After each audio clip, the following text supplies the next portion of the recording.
How's it going, everybody? Welcome back to Emerald City Hockey Post Game Live. Here, celebrating the big win on Kids Day, 4-1 Kraken over the Pittsburgh Penguins, and it's nice to be able to join everybody up here and kick things off for a change.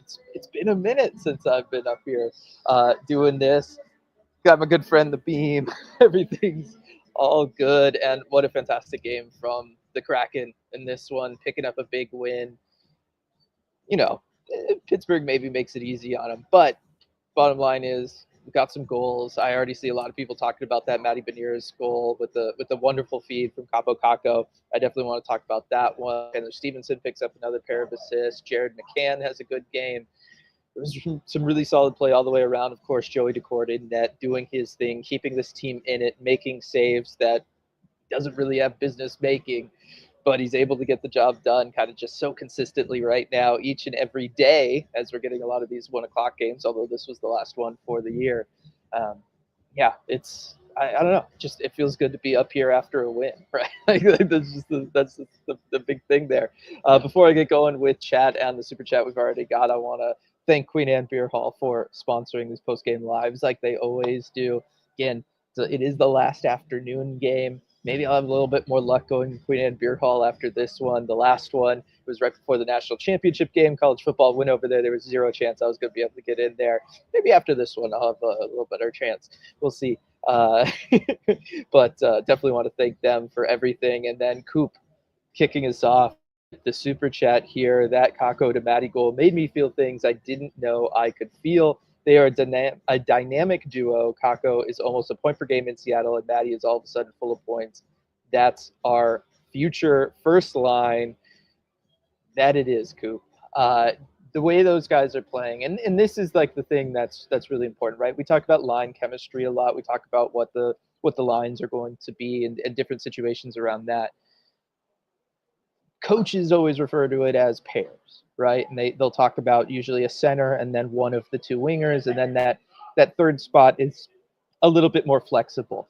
We've run into that a lot through the years covering the Seattle Kraken. I'm sure many of you have already heard this already, but just in case, I'll go ahead and say it again. And really, I think what we're seeing from Matty Beniers and Capo Caco is them developing that chemistry of, as you said, Coop, right? Dynamic duo, a group that is going to be able to stay together for a long period of time. Obviously, Jaden Schwartz and what he's been able to do has been fantastic. It's been much needed for the Kraken. He's a net front presence. He's a good player behind the net. He's a good player to go win board battles, dig pucks out of the corner, all of those good things that Jaden Schwartz does, that really every line Jaden Schwartz has been a part of has benefited from. This is maybe just the first time that Jaden Schwartz has been with players that, they're able to more consistently benefit from it. They're more consistently able to make plays thanks to the hard work that Jaden Schwartz does out there. But I do think that from a talent standpoint, from a skills standpoint, from a complementary standpoint, as far as the way their two play styles work together, Capo Caco and Matty Beniers really do have something together. And I think that it's one of those things that you could see those two play together for, a decade, just because they have that kind of natural chemistry. They think very much along the same lines when they're out there in the offensive zone, the places that they want to go, the times where they want to make plays with the puck, all of that kind of stuff. It's very much there for them. And I think that, yeah, it's great that the Kraken were able to bring somebody like that in, somebody who is young.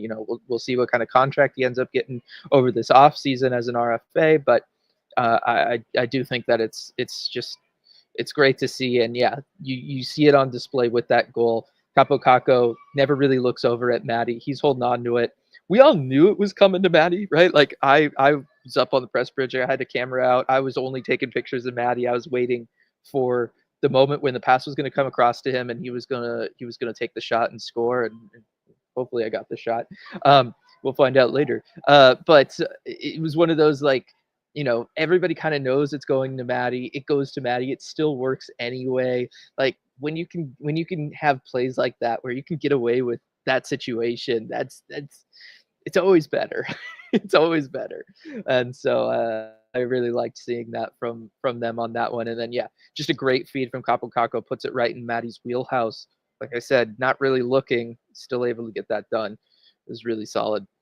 Kraken fan with the next super chat here. The best play of the game was Harvey calling the goals, and that was an in-game with a lot of great goals. Was okay.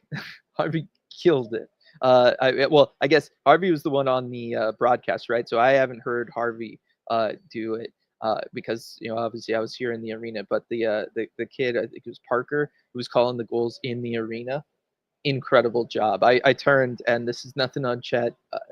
Love Chet, all that stuff, but I at least want the final minute of the period. I at least want it to be like I said, I believe his name was Parker.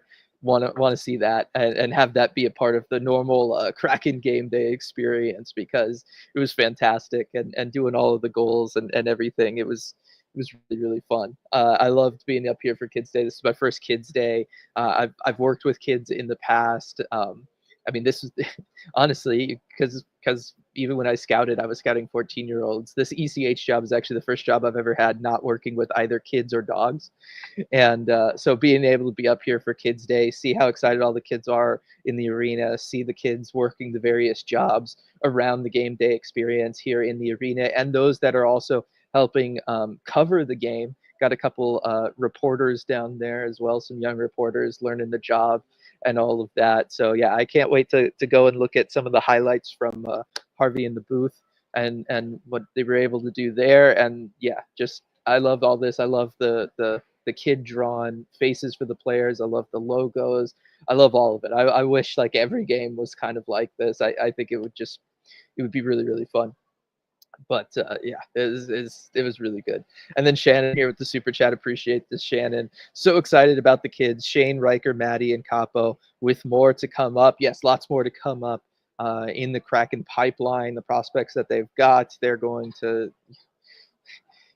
got so many, and I'm really excited for all of them.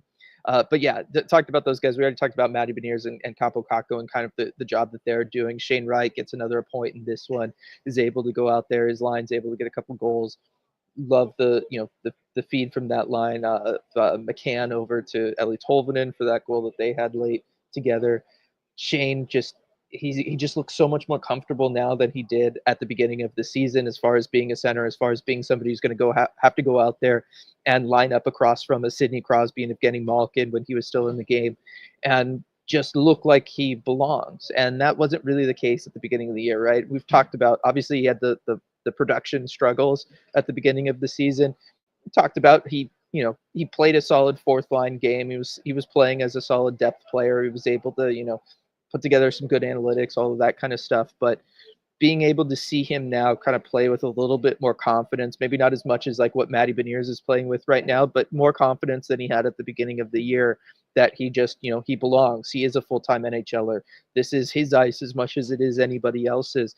It's been really, really great to see that from him. And then Riker Evans, right now he's like the only defenseman that's kind of playing consistently defensively anyway. And they've really, really needed that. I mean, the defensive struggles continued in this game. Some very sloppy play around Joey Daccord. Joey Daccord just has to be at such an elite level kind of game in, game out right now to be able to keep this team in games. And it's great that he can do it. It's awesome that the Kraken have him there to pick up the slack when, defensively it needs to get picked up. I wish it wasn't every single game though, right? Like the goal should be that it's, he's your last line of defense, not the primary line of defense. And right now he kind of is, but Riker Evans, I thought, has been doing really well. He's been playing solid. He's been very consistent in the defensive zone. He's making plays. He's maturing and coming along beautifully. So that is definitely good news for the Kraken. And then Schultz here with the next super chat. What was with the line blender early on? Tanev with Beniers and Schwartz, Kako, Wright, and McCann. Do we just go empty net versus Oilers pull crew early? We'll see which goalie ends up getting the start there, and what the situation will end up being there.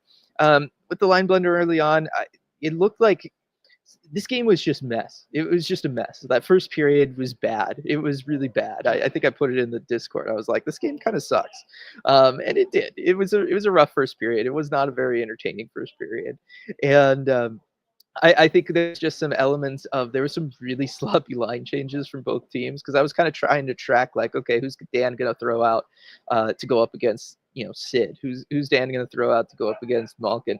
And there was just a lot of really wacky line changes from both teams, as both teams would think that they were going to be able to dump it in and then maybe go get a line change, and then something crazy would happen and it would just be kind of spat out. I don't know that I've ever seen an NHL game for so consistently for a whole period played as much in the neutral zone as that first period was, because neither team could just really establish anything in the offensive zones. I know the shot totals for that first period were ridiculously low. There wasn't really that many great passes.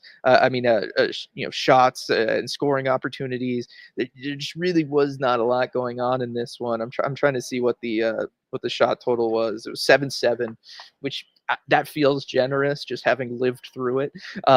So I think that was kind of what it was. I don't know that it was so much the line blender so much as it was just guys were getting caught in weird situations, and neither team really seemed to know what to do with this one.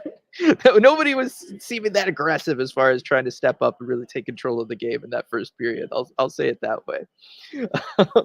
Appreciate everybody with the super chats there. Lindsay, that Kako to Maddie connection. Oh, I could use a decade plus of that. I mean, fingers crossed everything works out and they're able to re-sign Capo Caco and everything's good there. But yes, I think Kraken fans can start looking forward to having that for, not just next year, but many years to come. Jeremy, the kids are all right. Like I said, the kids that were involved in the game day experience here, they were fantastic. The young players on the Kraken, they were fantastic. This really was a day of the next generation, and it was really fun to be a part of it. Samantha, lots of great looks and plays. What a great afternoon game, and that passing. Again, once we got out of the first period, I'm with you. The passing was great. This team really seemed to, they pulled it together and they were able to come out strong after that first period. They were able to just look a lot more cohesive and on the same page. Like I said, everything was a mess in that first period for both teams. I think both coaching staffs probably throw that one out. But going into the second period, especially into the third period for the Kraken, I was interested to see, okay, which Kraken team do we get here? Which third period Kraken team are we going to get? And you know what? We got the team that is in sync. They're warmed up. They know where each other are going to be out there. They're able to make those passes. Get the Jared McCann one to Ellie Tolvanen. You get the Capo Caco one to Matty Beniers. Those are fantastic plays. You get the Shane Wright play, pass up to McCann to set that one up. Just great plays, great passing all the way around. In a year in which we haven't always seen that, it was really good to see that, and it was nice to be in the building and see it all kind of live and happening in front of me, because it just hasn't been the case through so much of this year. But I think it's really promising that we're starting to see different guys kind of have that connection with each other, right? Not just Capo Caco and Matty Beniers, and obviously the future that kind of makes us all dream about, but we are seeing things like a Shane Wright to Jared McCann to Ellie Tolvanen, and seeing that same level of connection. I think that's again a very promising thing for the outlook of the rest of this year, and then that is also something that can carry over into future seasons as well. Be another Kraken game, another excellent Joey Daccord performance. Say the same thing every time lately, but it's because it keeps on being true. That is the way it is right now. I mean, Joey Daccord, like I talked about it earlier, he is their primary line of defense. They are really having to rely on him, but you know what? He keeps stepping up and he keeps making it happen. That sequence in, I guess it would have been the third period, right? Earlier on in the third period, where the Kraken were down there, and I mean, not the Kraken, the Penguins were down there, and they were, the Crosby line was out there. They were having a heck of a shift. They had bodies in front of Joey. He was struggling to see around guys, but he was able to always get enough of a read on it. He had 1 to 2 guys around looking for rebounds, including Sidney Crosby, constantly throughout that shift, and he was always keeping track of them, and so he was not only making primary saves, he was making sure he could kind of kick out the rebounds into the places that the Penguins kind of lying in wait were not. It was a very impressive sequence for Joey Daccord. On the flip side, it was a terrible sequence for the Kraken defense. That's a separate problem. But for Joey Daccord, that was the sequence where I was like, okay, if the Penguins don't get a goal here, that's game. because they're throwing everything they have at him right now. They're doing everything that a team should be doing or the team can do to create a goal. They've got somebody backdoor waiting for a rebound. They've got somebody in front of him screening him. They've got the player and puck movement in the rest of the offensive zone to keep the Kraken defense constantly guessing and chasing the play rather than being able to set up or sit in a passing lane. It was as impressive an offensive zone sequence as you would have seen today from this game from either team. And Joey Daccord just kind of single-handedly made it all, a moot point for the Penguins. And that was really impressive to me. Again, I don't like that we have to see that from him every single time out, but at least he's able to do it, and he is playing with that consistency. Kraken Queen, Joey on fire, just the right amount of passing, and I especially love that timeout on the 5-on-3. Such a fun game to be at. It was, and I love that you mentioned the timeout on the 5-on-3. I love Dan taking the timeout there and, recognizing that this was really a chance to try to put the game away. It's a 5-on-3. Not many penalties in this game, right? Both teams are playing fairly clean. There's maybe a couple of calls that I thought could have gone in the Kraken's favor, but whatever. And it was one where it was like, okay, let's, the second period, odd time for a coach to call a timeout, right? Unless things are really going bad for them. But Coach Dan, I think, correctly recognized this is really an opportunity to pour one on. Let's go out there. Let's get that extra goal, and let's try to make this, make this our game. And I think they were able to do that. Vince Dunn's able to get that power play goal. They're able to take a lead in a game that at that time felt very 50-50. And the Kraken were just kind of able to never look back from that. That was an impressive timeout from Coach Dan there for sure. Light with the super chat. Not able to watch or listen to the game, but I loved all the face-off won by Matty Beniers versus Sidney Crosby that appeared a lot on the NHL app. Matty Beniers did an excellent job facing off against Sidney Crosby in this one. That was by far and away the most fun matchup for me, was seeing the two of them out there because, right now the Penguins don't have a ton of offensive firepower, and certainly once Evgeny Malkin went down and had to leave the game, Crosby was going to have to step up big in this one, right? They're missing like guys like Brandon Russ. They're missing Evgeny Malkin at that point. They just don't have a ton of depth offensively to begin with. So Sidney Crosby was going to have to step up in this one, and I thought Matty Beniers did a really good job of kind of recognizing that. Until late in the game, he was kind of taking his foot off the gas as far as trying to make things happen offensively because he knew I've got to worry about Sidney Crosby out here, right? Coach Dan entrusted Matty Beniers with that responsibility, and I think that's why through the first period, kind of got to throw out, but through that second period too, we weren't seeing much from that Matty Beniers line, but I think it was because they were really kind of focusing on taking Sidney Crosby out of the game. And, Crosby's able to get that goal in the second period off of that kind of beautiful passing play that the Penguins had. Again, the defensive troubles of the Kraken very much on display there for that one. I don't think that was the forward group's problem. But Sidney Crosby probably should be able to set up 3 feet out in front of Joey Daccord like that with nobody around him. But I do think that Matty Beniers played a very excellent game against Sidney Crosby. And then in the third period, once they had that little bit of a lead, he was able to really go hard on the gas, go out there, try to be offensive again, and really put the game away. And that's what Matty Beniers was able to do. El Bell, Joey showing no sign of feeling overworked yet, but all the same, I'm super glad he's not playing at the Four Nations tourney.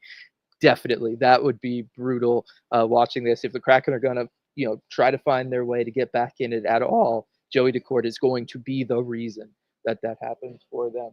And and the way he's playing right now, it's like the only thing that I think is kind of giving anybody the maybe hope or belief that that's even possible. It is all because of Joey Daccord and the way he's playing. Milo, I'm still on my goalie goal agenda. I need to see it so bad. I know that was the one downside of the Matty Beniers goal was that it took away our opportunity to maybe see Joey go for it against the Penguins, unfortunately. Sam, Joey must have watched Martin Jones' performances against the Pens in year 2 because he stonewalled them both times this year, just like Jones did. Again, Penguins are kind of, they're a little easy to do that too right now. They have some definite struggles right now, and but that being said, Kraken defense, like I said, still gave those opportunities for Joey to go out there and look as good as he did. Rocktide got ticks for the game versus the Panthers and sort of ready to go. Lock up Kako. Yes, we'll enjoy the game. Rocktide, and yes, I can't wait for the offseason to kind of see what ends up happening there with Capo Kako and what they end up doing with him. Gary with the super chat. I've seen enough. Extend Capo now. In all seriousness, a slow start, but they did what was needed and banked another 2 points. Even if they can't crawl back in, winning is fun. Scoring is fun. Yes, it is, Gary. I do like that, we get to have the fun and the experience of this one. I love when we get to see these games from the young players, from Matty Beniers, from Capo Caco. Just continue to see them put together good performances.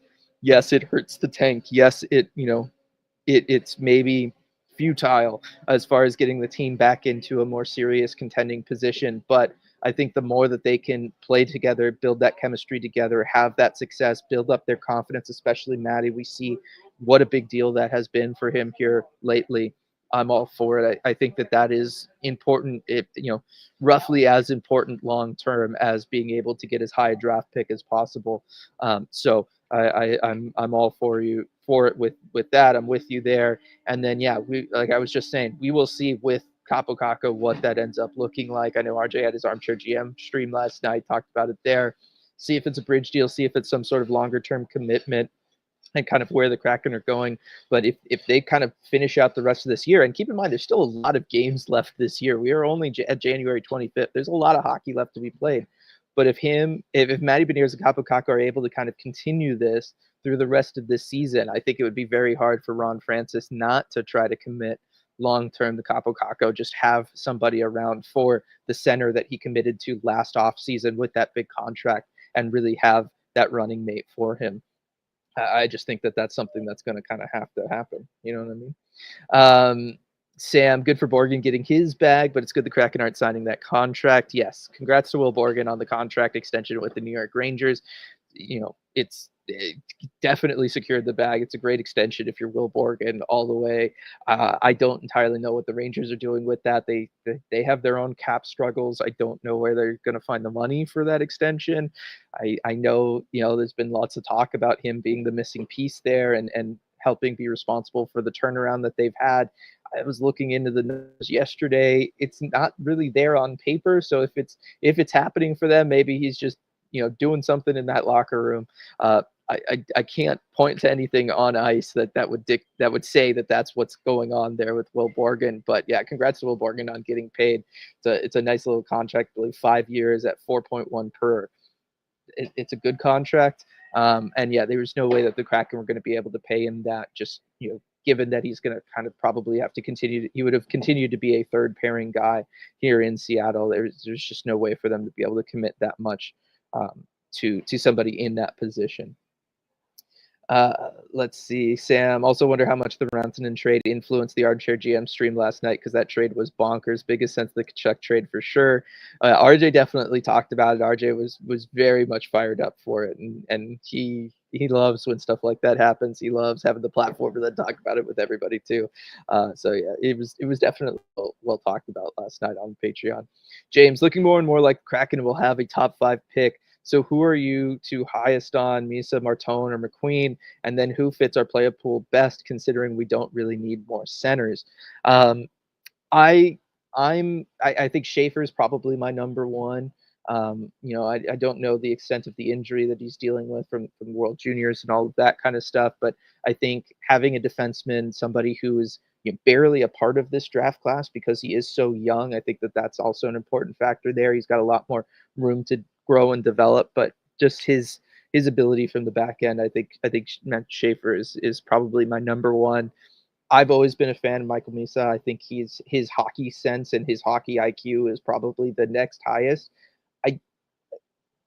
I really value that. I would put him up there. I don't know. Hagens might be the better prospect though, like kind of all the way around. You might have to go Hagens. I do like Hagens' kind of blend of speed with the skill that he has. And I think of today's modern NHL and I go, okay, that's definitely going to play.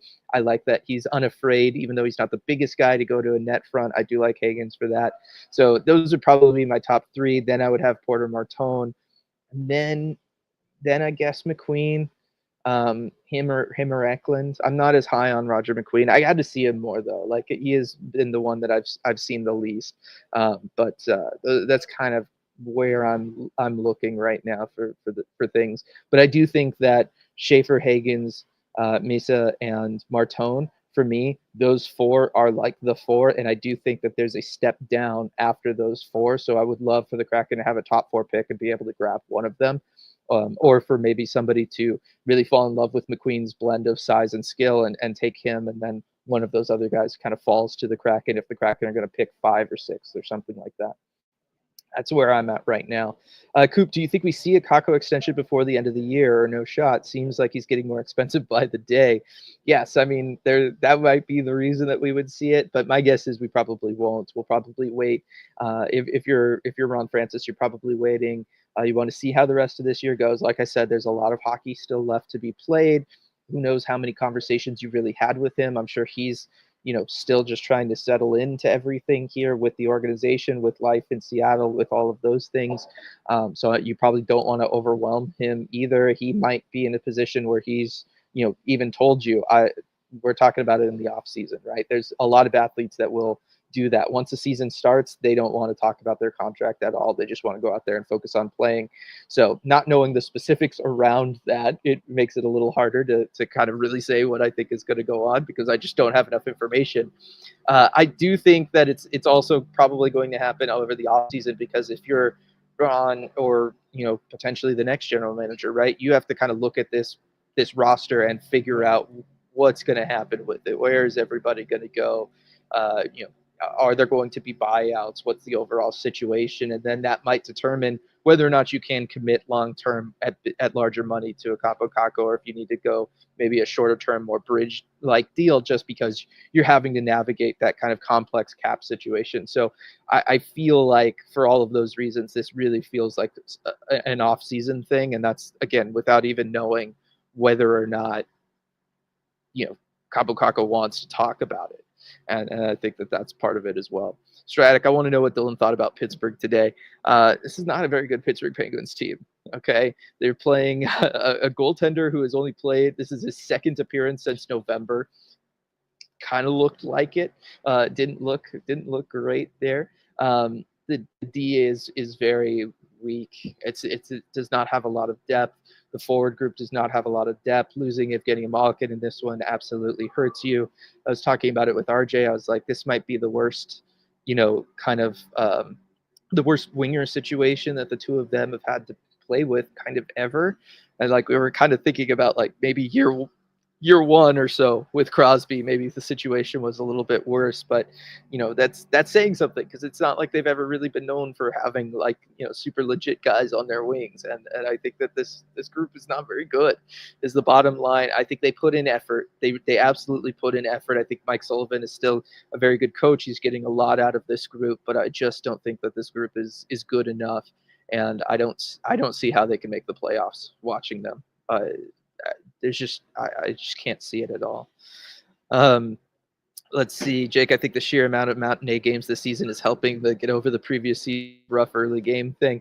Yes, I think it is. This was the last one, so we are done with them after this. But I do think that the practice and the reps from them was something that was helping them there. James, seems Maddie is finally starting to not be overwhelmed by better faceoff guys this year. His overall game is improving so much. It really is, and yeah, I think he still has a ways to go as far as winning faceoffs and being a little bit better there, and the numbers, kind of need to back that up. But I think that he's definitely getting better, and he can really kind of hold his own there. And if the other guy is going to win the faceoff, it's usually at least not clean, and then that obviously is something that's very beneficial to you if you're, say, in the defensive zone, something like that. Just not letting them win it clean if you're not going to be able to win it yourself is still a big deal there. Lindsay, I can't root for the tank on Kids Day. The youth needs something to look forward to. We can lose more games later. Good to know. Good to know where your limits are there, Lindsay. As usually the first person to jump on board with all of that. Daniel's pumped about the Tolvey one-timer. We did get to see it again. That is true. Got that goal. That is pretty great. Jake saying maybe Borgatron introduced them to Mario Kart. Maybe that is the key to the Rangers kind of turning everything around. Who knows? And Gary pointing out 9 guys with points tonight, 2 each for Stevie and Canner. Lots of production from everyone. This is the kind of game that, the Kraken are kind of built for. This is the ideal game for them. I feel like from a roster construction and coaching standpoint is to be able to get that production from everybody up and down the lineup. As we welcome RJ in. RJ, we're just talking 9 different Kraken players with points tonight. Yeah, that's some good production up and down the lineup. And I was kind of looking at that a little bit as the game was about to end and just seeing, okay, who might we talk to? Who's, they're multi-point games from a lot of guys, but no, it was pretty even production-wise across the line. Each line kind of had one good, really offensive play that they were able to convert on. Yeah, they definitely. What did Dan have to say about this one? What did the players have to say about this one? Because it was kind of an interesting game. I was telling people earlier that first period was ugly on both sides. I think it's one that everybody probably just throws out. But the Kraken were really able to, survive a couple storms here or there, but for the most part, get stronger as the game went on, and we saw that, traditional third period Kraken advantage. Right, and I think Dan pointed to some of the passing that they were able to connect on some of those goals, right? There was some really good passing really on each of the Kraken goals. So he kind of liked the connectedness there. And, I think Dan didn't have like glowing words to necessarily say about this game, but they got the job done. He says they're kind of looking at it in 3 game segments, right? Where you just try and win 2 out of 3, win 2 out of 3. And of course, going into it, you were there this morning when he was talking about that. We have a chance to win 2 out of 3. They did that. And he's just kind of looking forward, trying to keep that going, and get those 4 points out of 6. Yeah, as for the players too, really, the guys just highlighted Joey in the way that he's playing, and I think that's appropriate since I think this is another game that Joey Decord steals for the Kraken. I think they don't win it without him. And Jared McCann, Vince Dunn, both had glowing words about Joey Decord, and then of course we talked with Joey as well, and he said he likes getting in this rhythm. He's been playing a lot, but he likes playing a lot. He said, I think most goalies would tell you they like playing a lot of hockey, but seems to not be getting to him yet. I'm still worried about him, but he seems fine. I was going to say, shocking. Hockey player enjoys playing hockey. That's wild to hear for sure. Yeah. No, it's good there. And then we got Thomas here with the super chat. As always, European friendly game. So checking in to say that Kaapo Kakko is a beast. Lots of talk about Kaapo Kakko and his play with Matty Beniers, RJ. That obviously them connecting on that goal earlier. It looked fantastic. And the concept of keeping Kaapo Kakko around for a while. I know you had your armchair GM stream last night, but lots of people asking around, timeline maybe for an extension, but really just what do we think that kind of looks like for him? Right. It's interesting because he has played so well, but it's still a pretty small sample size for Kaapo Kakko. And so if you're the Kraken, you do have the benefit of letting things go a little bit longer. You can even wait till the end of the season. He's RFA, so you're not going to lose his rights, right? You have a pretty long timeline where you can wait. Personally, if I'm them, just because he's played so well, I maybe would like to wait just in case, right? Because if he keeps playing well, I don't know if the price is going to go up that much more than it already has kind of set, given what he's done. So I wouldn't expect an extension right away. But again, we did just see an extension for the player on the other side of that trade. Will Borgen signs the 5-year deal at $4.1 million cap hit. It does make me think, I don't know, do the Kraken feel like they want to kind of lock that in? It wouldn't surprise me if they did, but if it was me, I would wait. I don't know that it's always the Kraken style, and I got to think that just given how much needs to happen this offseason, just as far as overall roster finessing, I would think that maybe they might want a clearer picture before you do something. Certainly, if it's going to be a longer term deal, a longer term extension, I would kind of think that. That's at least what I said earlier on there. Schultz, with the arms race, the trade yesterday will kickstart an Ebbs rehab progression. It seems more and more likely that Gord may have played his last game. We'll hate to see him against us next season from Schultz there. We got, kind of the injury updates for the short-term guys here, right? Obviously, McCann, Evans, and Chandler Stevenson play today. Yanni Gord's still out. RJ, do you think that the trade yesterday is going to kind of, get teams to be a little bit more active? I know it sounds like that trade has been in the works for a little while, as I'm sure it would have been, just considering how, large all the pieces involved are kind of moving around. But do you think that we're going to start seeing other teams react to that and maybe try to get their business done a little bit earlier on before waiting for that trade deadline in early March? I don't know that we'll really see that in the short term. I think unless it's the Avalanche doing something else, if they kind of have a second piece of that deal, then maybe they'll do something like that. But what I do think we'll see is right around the start of the Four Nations break, right before it, I think you're going to see a few moves right there as teams kind of try and prepare themselves over the break. We saw it a little bit this year with the Christmas roster break, right? And that roster freeze where teams were able to kind of get a little bit of deals done, try some minor things. I think we might see it ramp up just a little bit more before the Four Nations, because I mean we know the Kraken are looking at that as kind of a like landmark in the season where we kind of have to make some decisions here. I think a lot of teams are probably looking at it similarly, and that's the time to make some calls. Yeah, no, I agree with that, and it gives everybody that minute to kind of reassess where they're at and what this overall situation and landscape is going to be for them. How's it going, Pablo? And then Edward here. I certainly like not having to trot out all my homies hate matinee games bit, seeing how we're winning them more often. It was the last one for the year, RJ, but people were talking about how nice it is to be able to win these midday games.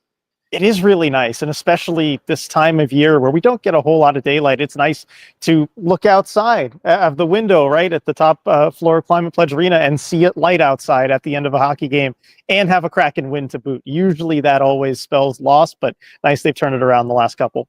Oh, it's really nice, and I'm going to take this moment to pop open the lemon lime Gatorade time and celebrate this win. As I'll set you up with this next question here from Schultz. Really want to see Mahura get a goal, get a reward for all of his efforts. Obviously, Josh Mahura has been a big part of this season. RJ providing really solid defensive depth is what made Will Borgen maybe a little bit more expendable. You get to then see the Capo Caco trade help out the Kraken in a different area because of what Josh Mahura has been able to do.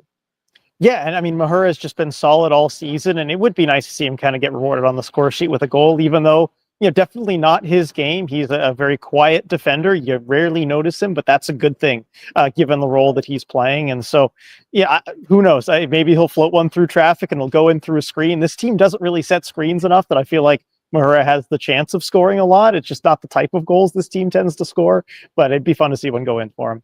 Definitely. Kylie just got home. That was a fun one. Go Kraken. I was talking about how much fun it was. This is my first kids day, kids game up here, RJ, and it's just so much fun. I don't know why we don't do it all the time. I think that could be like, the Kraken's like shtick. Just be the team where the kids work and do all the different things. I mean, it was pretty fun for one day at least, and it did provide a lot of joy. I think that was the best part of this game. Honestly, for me, that was my favorite part, was just seeing all the kids do the thing. It kept me from leaving in that first period, not gonna lie. I know you were telling me, it's like, this is bad. This is so bad. Both sides. This is really bad. And so, yeah, I think it kept you in the building. So that's a win in itself. But it was really entertaining. And even after the game, when we went down and did media with the players, we had like the junior reporter there asking the players questions, kind of got the first question of the players. And you could see it brought a smile to the face of Jared McCann, of Vince Dunn, of Joey Decord. They loved that it was kids' night. And I think that Chet Buchanan, I think, seemed like he was having the best time, the PA announcer. And when they were announcing the players right at the start of the game, you see, because they had a little window of Chet and then the kid doing it, and you see the kid announcing it, and Chet's just like this, like for every single announcement. So he was having the time of his life. And then one more Kids Day story I do want to mention. So we were talking with Joey down there, and I'm sure you saw this, Dylan, and those who were at the game probably saw it too. They had the tiny little goalie on the ice for the anthems and everything. And afterward, Joey, of course, goes and gives the goalie and all the players a little fist bump. And so Joey was telling his side of that story. And he said, so that, he's like, I see the kid come up to me and he just like looks way up because he's so tiny, right? And he's like, oh, a goalie. Like, come on, we could have this be an all the time kind of thing. I think it would be a lot of fun. Keep people light, keep people maybe on their best behavior in the arena too. I don't think any of it would be that bad. Just some more on the Josh Mahura front. Julia in here. Mahura has the highest expected goals percentage on Money Puck by like a lot for this game, I guess. That's kind of crazy. Okay. That is really interesting. Would not have guessed that. And then Cole here talking, kind of going back to the Capo Caco conversation. I'd worry about the Blues offer sheeting Caco though. Sign him early. I mean, that could be maybe something you have to worry about. Although I don't know. We saw kind of our offer sheets for the decade. feels like this past off season. Yeah, it could be a while before we see any more, even though those two worked out pretty well for the Blues. So, I mean, hopefully, I think that's a cue to the rest of the league that these things can work and they do that more. Not exactly rooting for it in Capo Caco's case, but I think the Kraken aren't quite up against it cap-wise as, say, the Edmonton Oilers. And especially with the cap going up by a lot this offseason, they're projecting, that's going to make it tougher to do offer sheets just because teams are going to have a little bit more wiggle room to keep the guys that they want. Definitely. And then Schultz also, worst case scenario, if Kakko doesn't want to extend, would you expect an off-season rights trade like the Canes did with Jake Gensel? And I got to think, yes, if for whatever reason he was just like, oh, I hate it here, I'm not staying, which does not seem to be the case at all right now. I would assume that they would then try to move him. Yeah, I mean, that would be the thing to do if he didn't want to stay, but I just, he seems quite happy here. He's getting the opportunity that he wants. Yep. And then Ricky talking about a different player who's going to need an extension at some point here, RJ. And that is Riker Evans, saying Riker will get a bigger money contract than Borgen. Get ready. Your thoughts on that? I could definitely see that. If they do go long term, I think it could be bigger money and probably should be bigger money than Will Borgen. I mean, you're getting more close to prime years. You're getting, I think, just a better defenseman and a player who can do more. And I know he is an RFA, but the contract projections from AFP Analytics just came out. I just went over them last night on the Armchair GM stream for our patrons. And I think they had it as 6 years times $5 million roughly for Riker Evans. And I would love that deal. I think if that's on the table right now, the Kraken should sign it. I mean, I don't know if I'd do that if I'm Evans, just because I think it's, locking himself in at actually a lower price than he could get. But yeah, it definitely should come out to more than Will Borgen if it's long term. That was my first thought when I saw it. I was like, I don't know if I'm Riker Evans that I want to do that actually, because you're eating up some UFA years and everything. I think that I would probably rather bet on myself. But yes, Riker Evans is certainly. But locking in $30 million just for you personally, it's hard to turn that down for anybody, I feel like. Yeah. I mean, obviously, like given me personally and right now, my future earning potential, that's probably above what I think I'm going to end up getting. But if I was an athlete in his shoes, maybe I'd think differently. So Coop's asking RJ and Dylan, guess how many games the Kraken have lost when entering the third period with a lead this year? I kind of know the answer to this already, RJ, just because I've seen people talk about it on the Discord. I believe somebody had it in chat earlier on, but would you care to guess, RJ? Let's see. I mean, that's not a whole lot of games. I feel like they're usually the team coming back from behind and on the other side of it. I don't know, 2? I believe they're either perfect or it's just one game that they haven't gotten. I'm trying to find it from chat earlier. Or actually, Coop says 0. Do it 0. Yeah, I know. I was gonna say I think they're undefeated in that. They know how to shut it down. And look, when you have a goaltender like Joey Daccord, RJ, who is going to play as well as he is playing and all of that stuff, if you could spot him a lead, yeah, I would think you could probably win that game, just given how lights out he's been. Yeah, that's certainly how it's been recently. I mean, even you look at that game against the LA Kings, you get outshot 17-1 in the third period. Joey's got you covered. It's and Coop's at 15-0. How is that possible? I mean, really, you look around the league and records when winning after 2 periods are very good. Like, teams rarely blow games when leading after 2. Like, look at the standings. I think you can filter by that, and you'll see most teams don't have very many losses. They might have a limited number of games. I mean, look, the Kraken have maybe 15 out of their 50-ish games where they're actually leading after 2. But when they do get there with a lead, most teams will hold it. Yeah, definitely. And it's, it is one where I guess as long as the lead is not a 2-goal lead, the worst lead in hockey, you're probably fine. Mason, Gord to Colorado is my guess, or Tanev. Your thoughts on that? Do you think that the kind of openings that exist there in Colorado, do you think that Yanni Gord or Brandon Tanev would be a good fit for them now? Tanev, no. I think they probably need another center who can fill in there since Middlestead hasn't been very good. I know Rantanen can do that. I mean, not Rantanen, sorry. Nietzsche can do that. I don't know. I think they might want a little bit more flexibility there.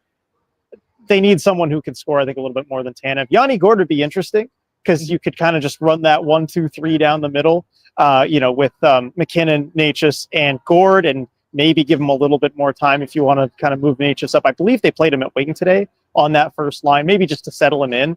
But, Gord could be a fit. I don't know that he's like the perfect fit for Colorado and what they need, but he'd be all right. Yeah, they mean more of a 2C rather than a 3C. Like I Yeah. feel like they kind of have that depth center thing kind of locked down. I feel like they need somebody who's going to be a little bit more of a secondary punch when Nathan McKinnon's not going to be out there. Jake saying the Devils, and I know Jake's second team when not rooting for the Kraken is New Jersey. RJ, I do think like at Brandon Tanev would be interesting there. I just don't know if they're going to have the cap space, or again, they might need something a little bit with a little bit more punch to it. Yeah, Tanev, could work, but the money could be interesting. I don't know. You might have to get a broker involved. Gord, though, if they could afford him, like that punch down the middle, though, I mean, with Jack Hughes, and then you got Nico Hischier and Yanni Gord, talk about two shutdown centers that you could just roll out there in a playoff series. Like, I don't know. That feels dangerous to me. And it would free up Nico Hischier to be offensive a little bit more and focus on that side of his game because you have Yanni Gord, what he's going to be able to do for you. I do think that would be an interesting one. Julia saying, I want Nemec.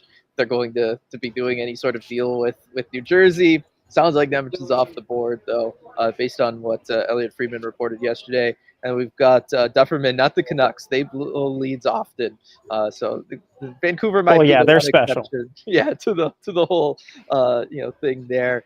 Kylie talking about the Borgen extension. I talked about it earlier, RJ. It's a great extension if you're Will Borgen, right? Getting that money and everything. It is rock solid if you're him. And people in chat were saying, look, there was just no way the Kraken were ever going to be in a spot to give him an extension like that. Yeah, there's just no way that the Kraken could have done that given the money that's already on their blue line. But perfect scenario for Will Borgen. I know there's a lot of Will Borgen fans in here that, if he can't be a Kraken, at least they want what's best for him. And this is definitely what's best for him. He gets the money, he gets the term, and he goes to a team that really seems to like him. I mean, the fact they commit to that so soon, that speaks to what an impression that he's made on them right away. And I did overhear, a couple of the Kraken players. I believe they just got that information in the room after the game. I think it was Joey and Riker just chatting about it a little bit. So that was kind of fun. Interesting. Now, I did spend a lot of earlier talking about, the defensive issues that the Kraken have had, RJ. And while I didn't necessarily break down what exactly they are, just mentioning that it is an issue for them, that sloppy is a word that was certainly used when describing it. Bad, another word that I was used to describe it. We've got Olivia here. With the Monty Riker pairing working so well, even with the defensive breakdowns recently, do we think we may see Lars and Vince split up, or a CV call up to try and fix the defensive issues? How would you kind of address the defensive issues that this team has right now?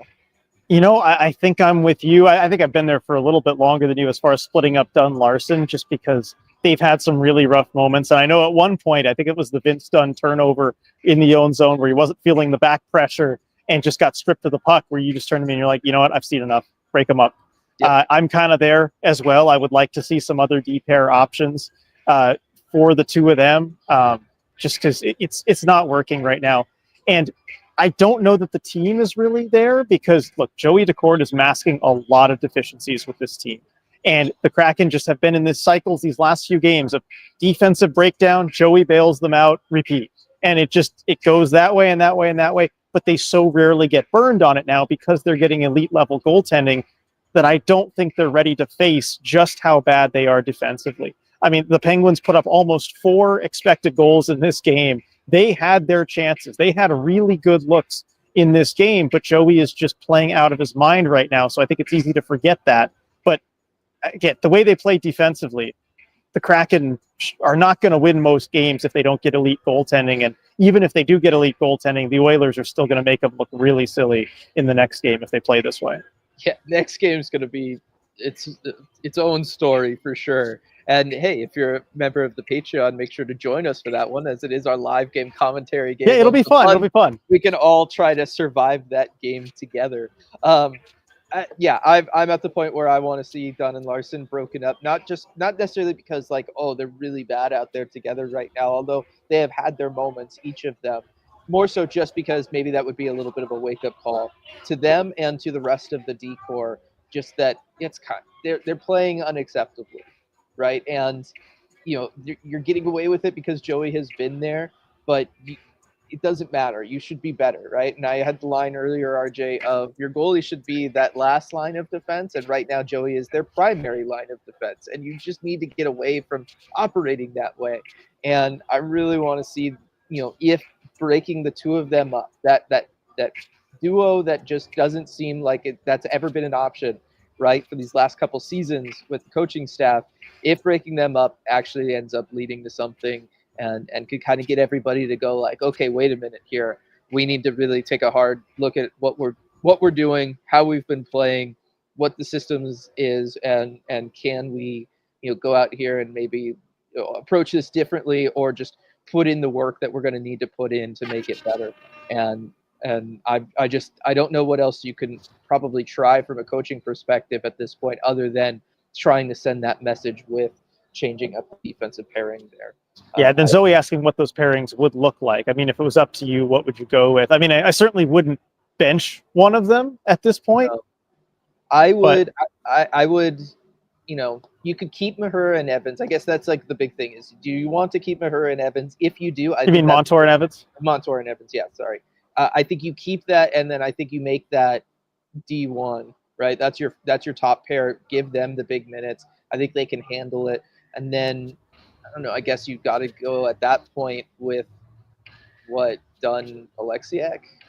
Yeah, maybe Dunn Alexiak. I mean, you got two lefties there. It is a little awkward. Yeah.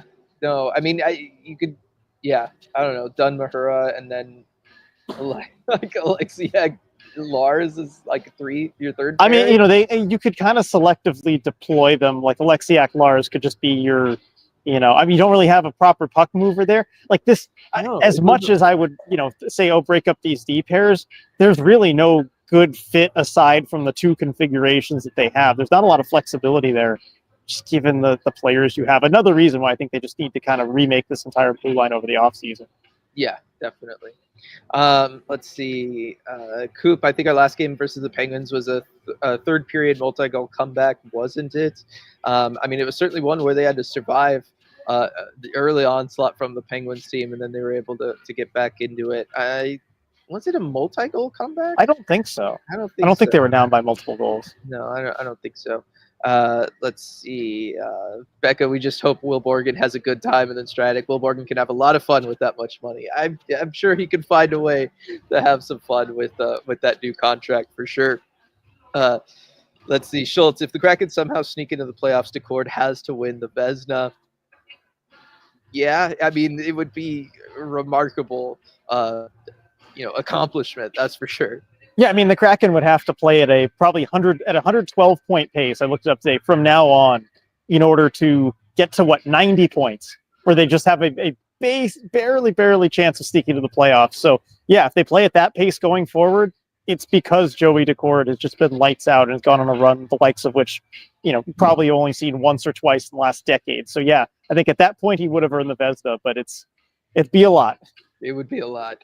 Dunn looks like he's still injured, definitely not playing up to his potential right now. And Zoe, people have been saying that Dunn looks off a lot, maybe play him less than Larson. I think Vince Dunn, you got to play as much as you think you can play Vince Dunn. Yeah. And like I said already, if you're going to change things up, maybe you stick him on a second pairing. He is playing a little bit less than what he's been doing. As for whether or not we think the injuries may be still bothering him, without knowing exactly what the injury really was, I think it's very possible. Yeah, I think it's possible. Look, I mean, it's still an injured Vince Dunn is better than just about every defenseman on the Kraken, right? Even if he's not playing at 100%. So if you're still trying to get wins, you do have to still put him out there for a lot of ice time. Earlier in this game, because he did take a skate, a knee, something to the head on one of those shifts and went off a little bit slow. And then the next couple shifts, it looked like he wasn't playing the puck quite right. He just looked a little bit off trying to find the puck. And I was wondering, oh no, is he concussed? But I don't think he is. Certainly not after talking to him after the game, which if he was, they wouldn't have let us do that in the first place. But even then, he gave good answers. He seemed like he was all the way there. But yeah, I do wonder if the old injury is still nagging him a bit. And then Zoe saying, if Dunn is scoring like this injured, I'm excited to see what he looks like when he's not injured. Yeah. Unfortunately, we haven't seen a ton of that these last 2 years, but yeah, he is just such a fantastic player, and that's why I think even if he's injured, you still got to give him as many minutes as you think you can. I just think that puts you in the best spot to be successful there. Edward, I hope we can find some more line consistency and have players jump around the line and not have players jump around the lineup so much. We'll see. I think this offseason is going to lead to some changes, though. There, RJ. So, question for you, Edward, though. I see Jump Around is capitalized. Could you hear the song that was going on in the background? Because Jump Around was playing. So, I mean, that would be very Edward, though. Yes, I was working under the assumption that that's what was going on. Yeah. And then Striatic, Tired, Joey for Vesna, Wired, Joey for Hart. And yes, I do think if they make the playoffs, sure. Lead them to the playoffs, absolutely people would be on board with him potentially being there for the Hart Trophy. And Edward confirming that, yes, in fact, that is what it was. And Chris asking, did we ever find out what Dunn's injury was? Nope. Because it's hockey. And yeah, I don't know that we kind of ever will. Yeah, probably not. If one of us remembers to ask at the end of season media availability, maybe we'll get something, but I doubt it.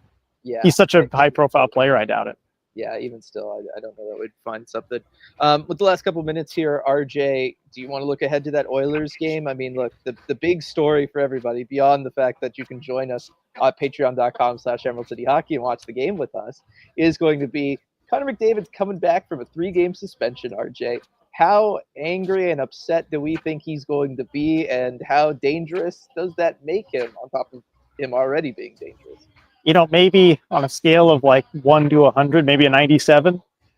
He's going to be angry. He's going to be dangerous. He's going to want to take out that anger on whatever team is in front of him, and unfortunately, that ends up being the Kraken. Jeremy McDavid's going to score 6 points. I would take the under on 6, but he's going to do something. He's going to score some points. And or maybe, just the Kraken focus so much on him that Draisaitl scores a bunch. I mean, there's really only so much you can do to defend this Oilers team. And the way that the Kraken have been playing defensively, they will get exposed, massively exposed, playing against the Edmonton Oilers. I think it's easy to forget when the Kraken have been playing against teams like the Pittsburgh Penguins or Buffalo Sabres, where you can get away with some defensive mistakes. The Oilers will make you pay. And especially so in a couple days if the Kraken play like this. So hoping that they get up and give a good effort because they do tend to play up to their opposition, I think, or at least recently they have. So that's really going to be their only chance, I think, to not get embarrassed in that game. It might be a long one. I'll say that, right? With the way the defense is playing going into that one. I don't know. Maybe he wants to make the game about threes, RJ, and maybe he just stops at 3 shots on goal and 3 points. Okay. Someone float that idea to him. Maybe that would really send a message to the Department of Player Safety, McDavid. Yep. That would send the message. Just stop there. Zoe saying Ron only mentioned Everly's hand last year at the end of the season. That is true. That like if we are to get an update on an injury, that is when it would happen, but it's not a guaranteed thing, right? Like they do not have to say. And then Jake saying, I thought the hints for Vince Dunn's injury were neck or back. And B, I thought Dunn's injury was implied to be a neck thing, but that's assuming what took him out at the beginning of the season was the same thing he had going on last season. From what I know, I don't believe it was, because it was the one this season had to do with that fall where he kind of fell down awkwardly on his back. And that's, I believe, what he's, was dealing with earlier this season. Whereas last season, it was the head and neck thing from that Pospisil hit that we all saw. Right. And it's always described as a mid-body injury, I believe. Yep. Right. This season. Yes, it has been. It's been a mid-body injury. Yeah. Right. And I would think if it was a neck injury, I'd go ahead and say upper body there. Joey and Ned against the Oilers. It has to be. Has to be. I would be shocked if it wasn't. Yeah. And Schultz, happy Australia Day to the Aussie chapter of ECH. That is fun. Happy Australia Day, Schultz. Yeah, happy Australia Day. Yep. And then Sean, maybe Grew and Ned against Edmonton can move the team to do something about the D issues. I don't know that would be the thing that maybe gets that done, just based off of the historical evidence of the rest of this season. Yeah, I mean, maybe it would light a fire under the guys playing out there to know you can't get away with much, but I just don't think there's going to be much you could do about that. Nope. I think that's going to do it for this rendition of Emerald City Hockey post-game live. Want to thank everybody for joining us. Want to thank our wonderful sponsor, Queen Anne Beer Hall. Again, a lot of Some daylight, yeah, definitely some daylight still to go and enjoy the beer hall. Don't have to worry about the massive crowds after this one. RJ going for the national championship game there for college football, so it shouldn't be as crazy as we tried to get in last week. But definitely want to thank then, and then I think we can go out with the super chat from Chuck. I think both of you said Drysdale will get 4 points in your preseason predictions for the Edmonton game. That definitely sounds like something we would say. Yeah, I know. I think we both predicted something to that effect, but maybe we didn't see the McDavid suspension coming, so who knows? Yeah. We don't know what we're talking about, although I'm sure Chuck's been tracking that the whole way. So looking forward to that in the offseason to see where we were right, where we were wrong. Definitely. Could you imagine if McDavid was suspended for that game? We would look so smart. We would look so smart. All right, everybody. Thanks so much for joining us, and we will see you all next time.